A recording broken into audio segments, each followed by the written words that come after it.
دمسکو د غونډې تازه حال. طالبانو له نړیوالو څخه څه وغوښتل؟ غونډه کې کومو هیوادونو ګډون کړی دی؟ جزیات په ویډیو کې وګورئ او چینل سبسکرایب کړئ. لیدونکو السلام علیکم. حنفي وایي نړیواله ټولنه دې د اسلامي امارت حکومت په رسمیت وپیژني. د مسکو غونډې ته په وینا کې د طالبانو د حکومت د رئیس الوزرا مرستیال او د تللي پلاوي مشر مولوي عبدالسلام حنفي له نړیوالې ټولنې وغوښتل چې د طالبانو حکومت په رسمیت سره وپیژني.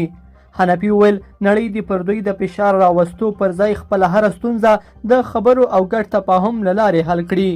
نوموړي له امریکا د افغانستان د بانکي زیرمې د ازادۍ غوښتنه وکړه او ډاډ یې ورکړ چې نړۍ ته به د افغانستان له خاورې هیڅ ډول ګواښ پیښ نه شي. خو تازه د امریکا د خزانې وزارت مرستیال والی ادیموسي شنبه د سنا د بانکي چارو کمیټې ته په واشنګټن کې وویل چې طالبان په داسې موقف کې نه دي چې د افغانستان د مرکزي بانک زیرمه وروسپارل شي. د مسکو په غونډه کې ډیرو هیوادونو ګډون کړی دی. پاکستان، چین، روسیه او دغه هغه هیوادونه دي چې د افغانستان په اړه دغه غونډه رابللې ده. لیدونکو په دې هیله چې دا ویډیو به مو تر پایه را سره لیدلی وي. کومه ویډیو خوښه شوې ویډیو لایک کړئ، د سره او چینل ضرور سبسکرایب کړئ. تر بیا ښه وخت.